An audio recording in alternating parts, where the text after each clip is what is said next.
Good morning बच्चों, कैसे हैं आप सभी। मैं आशा है कि आप सभी पूर्ण रूप से स्वस्थ होंगे और जो भी आपको ऑनलाइन के माध्यम से पढ़ाया जा रहा है उसे आप बहुत अच्छे तरीके से पढ़ रहे होंगे और समझ रहे होंगे। तो बच्चों, आज मैं आपकी विषय अध्यापिका स्नेहलता श्रीवास्तव कक्षा 8 के बच्चों को हिंदी रीडर में पाठ 9 बांस पढ़ाने जा रहे हूँ, जिसे आप बहुत ध्यानपूर्वक पढ़ेंगे। ये बांस एक कथा है, ठीक है। इस कथा को हम पढ़ेंगे और बांस के महत्व को समझेंगे। इस पाठ का नाम बांस क्यों पड़ा, इसके बारे में हम आपको बताएंगे। तो जितने बच्चों के पास किताबें हैं वो अपनी किताब उठाएं और पाठ 9 बांस खोलें और खोल करके एक एक लाइन को पढ़ें, क्योंकि हम रोज बताते हैं कि कहानी तो हम आपको सुना सकते हैं, लेकिन पूरी कहानी, पूरी स्टोरी हम आपको सुना देंगे तो आपको पाठ खोलने की कोई आवश्यकता नहीं होगी। आप किताब लेंगे ही नहीं, आप कहानी सुन लेंगे, बस हो गया। लेकिन एक एक लाइन हम इसलिए बताते हैं, एक एक लाइन का अर्थ हम पढ़कर इसलिए बताते हैं क्योंकि आप जो प्रश्न उत्तर होते हैं, अभ्यास कार्य होता है, उसे बहुत अच्छी तरह से आप एक एक लाइन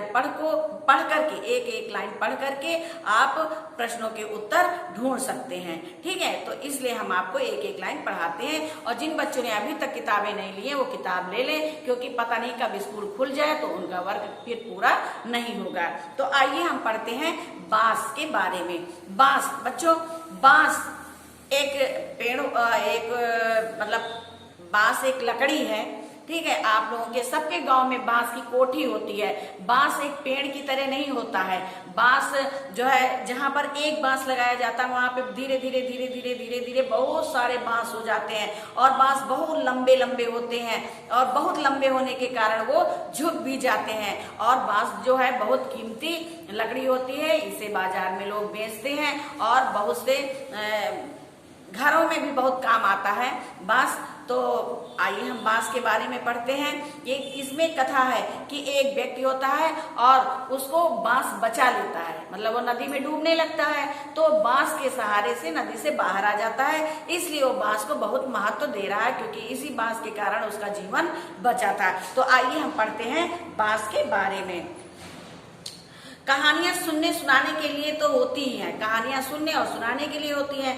आज की हो या कल की, और भी कई तरह की होती हैं। कुछ कहानियां होती हैं जिन्हें हम सुनते हुए भी नहीं सुनते हैं। कुछ कहानियां ऐसी भी होती हैं जिनको हम सुनते हैं और फिर भूल जाते हैं, यानी सुनते हुए भी नहीं सुनते हैं। कुछ कहानियां होती हैं जो कान में आती हैं और उस कान से निकल जाती हैं, लेकिन कुछ कहानियां ऐसी होती हैं जो हम एक कान से सुनते हैं और एक कान से निकाल देते हैं। यानी कुछ कहानियां रोचक होती हैं जिन्हें हम सुनते हैं और सुनने के बाद उन्हें ग्रहण करते हैं, ठीक। उन कहानियों को हम सुनते हैं और उस पर हम अमल करते हैं। कुछ कहानियां ऐसी होती हैं जिनको सुनते सुनाते कोई रोचक नहीं होती, कोई आनंद नहीं आता, तो हम उसे सुनना ही नहीं पसंद करते हैं। कुछ कहानियां ऐसी होती हैं जिन्हें हम सुनते तो हैं लेकिन एक कान से सुनते हैं और दूसरे कान से निकाल देते हैं। कुछ समय के लिए अंदर पड़ाव डालती हैं और अंत में डंडा उठाकर चल देते हैं। यानी कुछ कहानियां ऐसी होती हैं जो एक कान से आप सुनते हैं और थोड़े दिन तो आपके दिमाग में रहती हैं और उसके बाद थोड़े दिन बाद वो चली जाती हैं, आप भूल जाते हैं उन्हें। मगर कुछ कहानियां ऐसी भी होती हैं जो दिल और दिमाग में अपना घर बनाती हैं और कहीं वही बस जाती है हमेशा के लिए। लेकिन कुछ कहानियां ऐसी होती हैं जो हमारे दिलो दिमाग में हमेशा के लिए बस जाती हैं, उन कहानियों को हम कभी भूलते नहीं हैं। ऐसी एक कहानी है ये। आज से हजारों साल पहले, उस जमाने में जब बुद्ध जिन्हें शास्ता और तथागत भी कहा जाता है, ये बुद्ध के जमाने की कथा है बच्चों। श्रावस्ती के करीब चेतन में विहार कर रहे थे। महात्मा बुद्ध चेतन वन में श्रावस्ती के पास विहार कर रहे थे, यानी घूम रहे थे। हुआ ये था कि एक आदमी काम धाम से कहीं गया था और घर लौट रहा था। एक आदमी अपने काम धाम से कहीं गया था और वो घर लौट रहा था। शायद अरसे बाद, घना जंगल और बारिश का मौसम, सावन भादों का महीना, बिजली भी कड़क रही थी और पानी भी बरस रहा था। सुनसान और भयानक जंगल। शाम ढलने से पहले उसे घर पहुंचना था। तेज चलते हुए उसे एहसास हुआ कि उसका कोई पीछा कर रहा है। मुड़कर देखा तो पीछे एक आदमखोर शेर भूखा और उसे फाड़ खाने को आतुर। वह दबे पांव बिना आहट के उसी ओर बढ़ता चला आ रहा था। बच्चों, ये सावन भादों का महीना था, जैसे कि आजकल का महीना चल रहा है। भयानक वर्षा होती है और आंधी चलती है, तूफान आते हैं। तो उस समय व्यक्ति जो है किसी काम से निकला था और उसे घर वापस आना था, उसे देर हो रही थी और जो चलते चलते शाम हो गई और भयानक जंगल था और उस जंगल में बारिश, बहुत तेजों की बारिश हो रही थी, घना जंगल था। और जब वो चल रहा था तो उसने जब देखा, उसे एहसास हुआ कि कोई हमारा पीछा कर रहा है। और जब उसने पीछे मुड़कर देखा तो एक आदमखोर का मतलब जो आदमियों को खाता है, यानी कि जो बहुत ही भयानक और खूंखार शेर होता है, वो उसके पीछे खड़ा हुआ था। आदमी के तो होश उड़ गए, शेर को देख करके उस आदमी के होश उड़ गए। वो जान हथेली पर लेकर भागा। शेर ने भी छलांग मारी और नदी भी छलांग मारी और उसकी ओर लपका। अब वो आदमी और तेज तेज चला तो शेर ने क्या किया, उसने छलांग मारी और वो आदमी के पास जा पहुंचा। किस्मत का खेल देखिए कि दौड़ते दौड़ते एक ऐसी जगह पहुंचा जहां एक नदी थी। अब वो व्यक्ति दौड़ते दौड़ते अपनी जान बचाने के लिए एक ऐसी जगह पर पहुंचा जहां पर नदी बह रही थी। अब पीछे से उसका शेर पीछा कर रहा है, आगे से उसके नदी बह रही है। अब वो आदमी जाए तो कहाँ जाए। और नदी भी कलकल करती हुई नहीं, बल्कि दहाड़े मारती और पछाड़े खाती, बिलखाती हुई नहीं, उछाले मारती, पेड़ पाल उखाड़ती, पत्थर चट्टान तोड़ती हुई सारा कुछ ढील जाने को तैयार। बढ़ियाई जंगली पहाड़ी नदी, बहाव इतना तेज कि हाथी भी बह जाए। बच्चों, वो ऐसी वैसी नदी थी, सावन भादों की नदी थी जो उछाल मार रही थी और पेड़ पौधे पहाड़ों को भी अपने साथ बहा ले जा रही थी। इस प्रकार की नदी सामने थी और वो उसका बहाव इतना तेज था कि उसमें अगर हाथी भी चला जाए तो बह जाए। अब पीछे हटे तो शेर और आगे बढ़े तो नदी, दोनों तरफ उसकी मृत्यु थी। अगर वो पीछे जाता है तो पीछे शेर है और आगे अगर जाता है तो नदी है। दोनों प्रकार उसकी मृत्यु उसका पीछा कर रही थी। आगे पीछे मुंह बाय मौत, आगे भी मौत और पीछे भी मौत मुंह बाय खड़ी हुई थी। किनारे खड़ा होकर सोचने लगा, वक्त गंवाए बिना तो जान से हाथ धोए। अगर हमने वक्त जरा से भी गंवाया तो हमें जान हाथ से जान खोना पड़ेगा। उसने आओ देखा ना ताव, कूद पड़ा नदी में, जब मरना ही है तो यहीं सही। अब उसने आओ देखा ना ताव, उसने कहा कि जब हमें अपनी जान ही बचानी है या जान गंवानी ही है तो हम शेर के द्वारा क्यों मारे जाएं, हम नदी में ही जाएंगे, हमारी मौत यहीं हो जाएगी। जब उसे चेतना आई तो उसने स्वयं को एक नदी के किनारे पड़ा पाया, लस्त पस्त मगर जीवित। उन कुछ याद नहीं कि कब और कैसे वो बांस उसके हाथ लगा जिसने उसकी प्राण रक्षा की थी। अब बच्चों, जब वो नदी में छलांग लगा चुका था तो पानी इतना ज्यादा बहाव था कि पानी के बहाव में वो पता नहीं कहाँ एक नदी से दूसरे किनारे पर, एक किनारे से दूसरे किनारे पर जा पहुंचा और वहां पे अचेत अवस्था में यानी बेहोश अवस्था में था। ये तो कहो बच्चों उसकी जान बच गई, नहीं तो और कोई होता। और जिसे भगवान मारता है उसे जो है कोई बचाने वाला नहीं होता है। वो नदी में कूदा था और बहाव इतना तेज था कि वो बह सकता था और उसकी मृत्यु भी हो सकती थी, लेकिन नहीं, नदी की जो है लहरों ने उसे एक किनारे से दूसरे किनारे पर जो है उछाल मार दिया। वहां पे वो जाकर के बेहोश हो गया और देखा तो बड़े अस्त व्यस्त हालत में पड़ा हुआ था और वो ये भी नहीं जानता कि उसके हाथ में एक बांस है, वो कहां से उसके हाथ में आ गया। उसके एक सिरे पर उसकी मुट्ठियां उसी तरह कसी हुई थी। वो उठ बैठा, ये बांस उन्हें नहीं, उसका भगवान है। उसने सोचा इसी ने उसकी जान बचाई है, ये ना होता तो कब का डूब चुका होता और उसकी लाश का पता भी न चलता। अब उसके हाथ में पता नहीं कब कैसे बांस आ गया और उसी बांस के सहारे वो नदी के दूसरे किनारे पर पहुंच गया। क्योंकि बच्चों, बांस जो होता है वो पानी में तैरता रहता है, वो कभी डूबता नहीं है। अब उस बांस के सहारे वो पता नहीं कब, उसे याद नहीं कि वो कब नदी के दूसरे किनारे पर आ गया। अब वो सोचता है कि ये बांस नहीं, ये भगवान है, इसी ने हमारी जान बचाई है। पता नहीं भगवान स्वयं तो किसी की रक्षा करने आते नहीं है कि वो स्वयं जो है प्रकट हो जाएंगे और किसी की रक्षा करेंगे। वो रक्षा करने के लिए कोई ना कोई माध्यम भेजते हैं। तो वो सोचता है कि ये बांस जो है भगवान का दिया हुआ माध्यम है और इसी बांस के सहारे हमारी जान बची है। नहीं तो नदी का इतना तेज बहाव था कि मेरी तो लाश का भी पता न चलता। बांस के प्रति कृतज्ञता से उसकी आंखों में आंसू आ गए। उसने किसी तरह खींचकर उस भारी भरकम बांस को पानी से बाहर निकाला और हाथ जोड़कर बार बार नमन किया। अब उसने क्या किया कि उस बांस की को कृतज्ञता से जो है नमन किया। बांस को हाथ जोड़ जोड़ कर कृतज्ञता से नमन किया, क्योंकि उसी बांस ने, उसका सोचना था कि इसी बांस ने हमारी जान बचाई। वो बहुत भारी भरकम बांस था।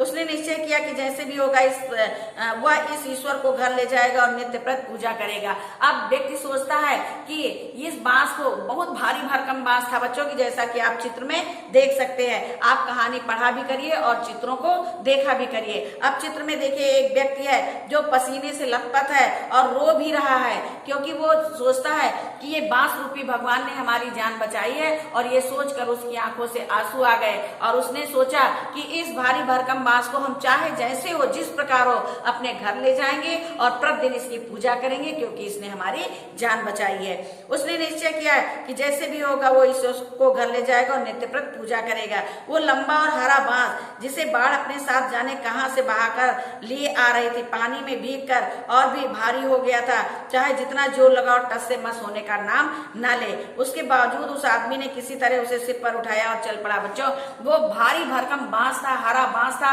और हरा बांस पानी में भीगा तो और भारी हो गया। अब पता नहीं नदी उसे कहां से बहा कर लाई थी, लेकिन वो उस व्यक्ति के लिए भगवान साबित हुआ। अब वो क्या करता है, भारी भरकम बांस को उठाता है और चल पड़ता है, अपने सिर पर रखता है और चल पड़ता है। आप चित्र में देख लीजिए। रास्ता उबड़ खाबड़, घटाएं घिरी हुई, जंगल में रात से पहले का धुआं धुंधल का। उसकी टांगे जवाब देने लगी, सांस फूलने लगी, फिर भी वो उसे सिर पर लिए झाड़ झंखाड़ से उलझता गिरता चला आ रहा था। अब बच्चों, उसने भारी भरकम बांस लिया और सर पर लाद लिया और अंधेरा हो गया था। सावन भादों की रात थी, एकदम अंधेरी रात, चारों तरफ बारिश हो रही थी, घना जंगल था, लेकिन फिर भी किसी तरह वो झाड़ता फूंकता जंगलों को चला आ रहा था। आज सामने से आते हुए तथागत ने इस आदमी की दुर्दशा देखी। कुशल तो है आर्य, तथागत ने पूछा। बच्चों, यहाँ पे तथागत किसको कहा गया है? भगवान बुद्ध को कहा गया। अब भगवान बुद्ध तो टहल ही रहे थे, तो उन्होंने जब इस आदमी की इस तरह की दशा देखी तो उसने पूछा कि बताओ, कुशल तो है आर्य? आर्य कहते हैं आदमी को कि ये आदमी तुम्हारी कुशल तो है?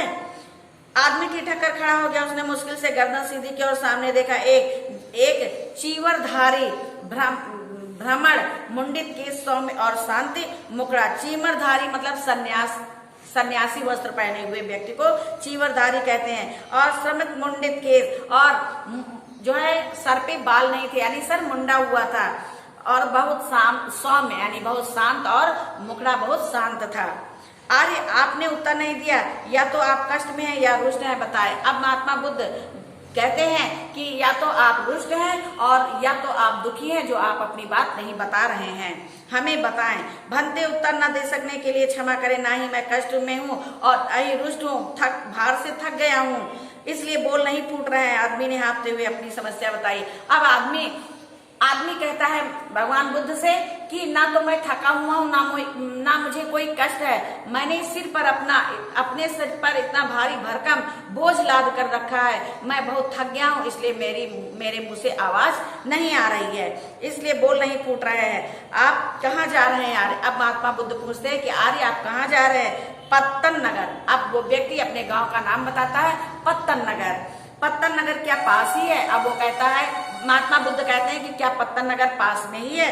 नहीं भंते, यहाँ से बहुत दूर जंगल के दूसरे छोर पर। तो व्यक्ति कहता है, नहीं भंते, ये जंगल से बहुत दूर हमारा गांव है।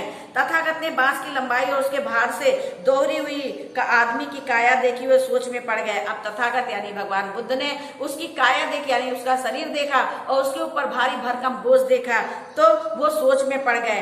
आर्य, क्या पत्तन ग्राम में बांस नहीं होते? अब महात्मा बुद्ध ने पूछा कि आर्य, क्या आपके गांव में बांस नहीं होते हैं? क्यों नहीं बनते? पत्तन नगर तो बांसों के वन में ही अवस्थित है।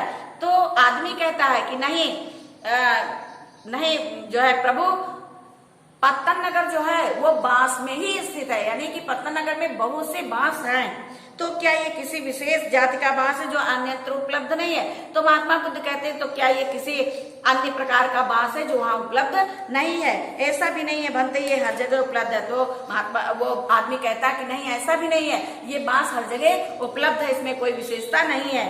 तथागत ने इस उत्तर से थोड़ी असुविधा महसूस की। अब महात्मा बुद्ध ने इस उत्तर से थोड़ी से जो है असुविधा, यानी कि उन्हें समझ में नहीं आया। वे थोड़ी देर चुप रहकर बोले, अरे आप हाँप रहे हैं, पसीने से तरबतर हो रहे हैं, भूखे प्यासे हैं, पत्तन ग्राम भी निकट नहीं है, आपसे खड़ा तक नहीं हुआ जा रहा है, फिर मुझे बताएं कि इस बोझ को निर्दोष ढोने का क्या प्रयोजन है? अब महात्मा बुद्ध कहते हैं कि आप बहुत थक गए हैं, आपके शरीर से पसीना निकल रहा है, फिर भी आप इस भारी भरकम बोझ को उठाए लिए जा रहे हैं, तो बताइए इसका उद्देश्य क्या है?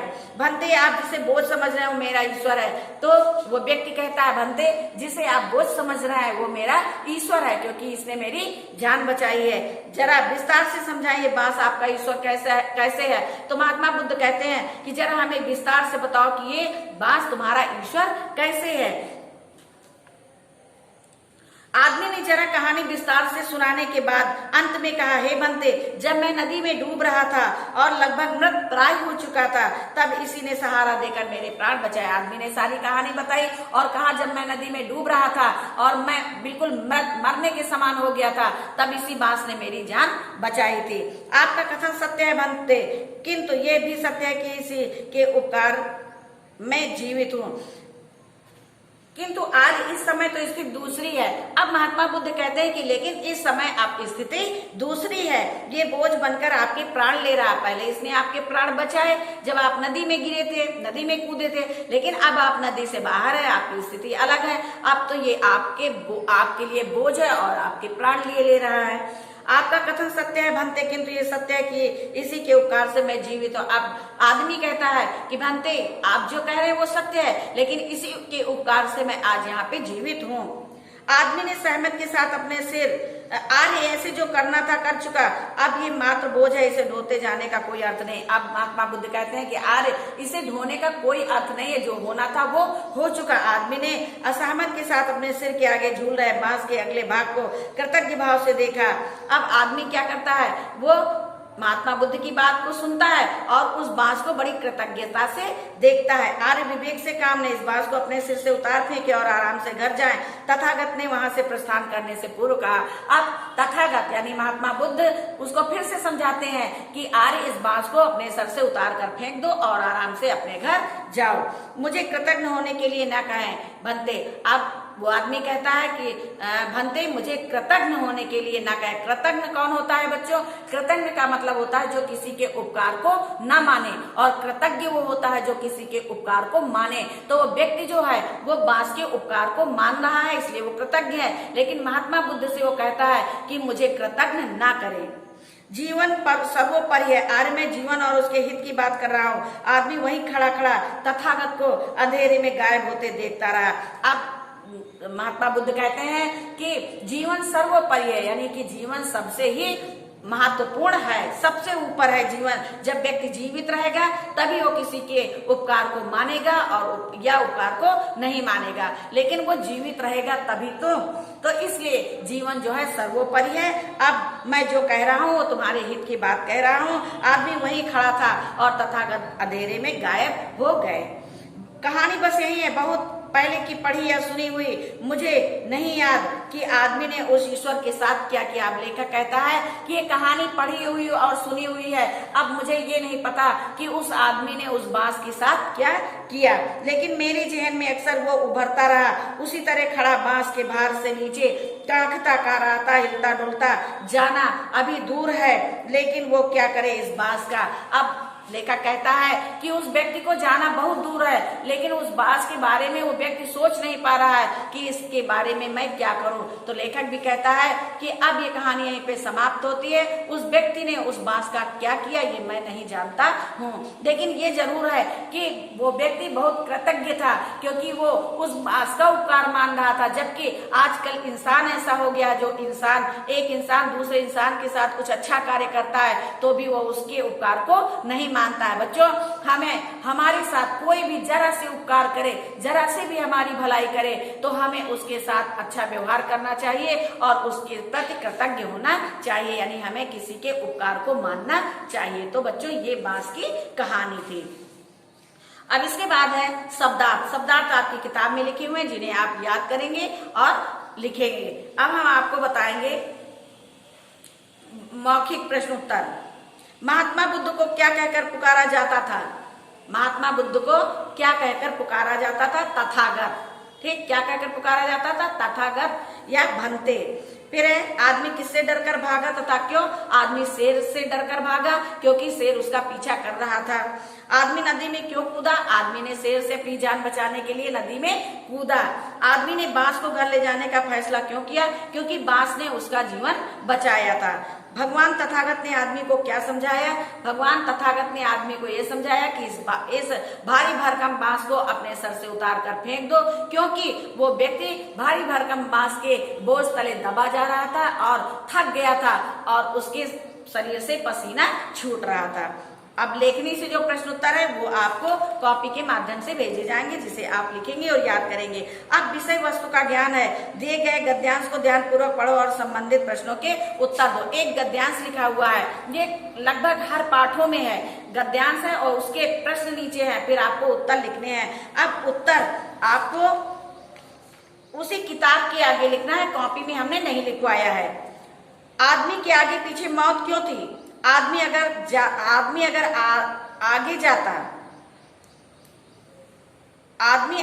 आगे जाता तो नदी थी और अगर पीछे जाता तो शेर था। आदमी सोचने में वक्त क्यों नहीं गंवाना चाहता था? क्योंकि जब तक वो सोचता तब तक शेर उसको मारकर खा जाता। आदमी ने क्यों सोचा जब मरना ही है तो यही सही। शेर द्वारा मरने से नदी में मरना उसे अच्छा लगा। फिर इनके दो पर्यायवाची शब्द लिखो। सिंह की पर्यायवाची आप नंबर डाल के उसी के नीचे लिख लेंगे। सिंह की पर्यायवाची है सिंह वनराज, और नदी की है सरिता तटनी, और मौत की है मृत्यु निधन, और वक्त की है समय और काल। ये तो पर्यायवाचियां हो गई। अब किसने किससे कहा? आर्य, आपने उत्तर नहीं दिया। भगवान बुद्ध ने आदमी से। पत्तन नगर तो बांस के वन में ही अव्यवस्थित है, आदमी ने भगवान बुद्ध से। भंते, जिसे आप बोझ समझ रहे हो मेरा ईश्वर है, आदमी ने भगवान बुद्ध से। आर्य में जीवन और उसके आपके हित की बात कर रहा हूं, भगवान बुद्ध ने आदमी से। अब विशेषण शब्दों पर आपको सही के निशान लगाने हैं। जंगल, वन, जंगली, तो जंगल का विशेषण जंगली, घर का घरेलू, दया का दयालु, और मृत्यु का मौत। ये तो हो गए सही गलत पर निशान। तो बच्चों, ये पाठ अब आज यहीं पे आपको समाप्त हो रहा है, क्योंकि इसका जो किताब वर्क है वो हम पीडीएफ के माध्यम से भेजेंगे और कॉपी का वर्क जो है वो कॉपी के माध्यम से भेजेंगे। तो इसे कॉपी का वर्क आप कॉपी में करेंगे और किताब का वर्क आप किताब में प्रतिदिन करते रहेंगे। और जहां पर आपको जो समझ में ना आए वो आप जब ग्रुप खुलता है या आप जो है मोबाइल फोन पर पूछ सकते हैं। तो बच्चों, आज ये पाठ यहीं पे समाप्त होता है। धन्यवाद।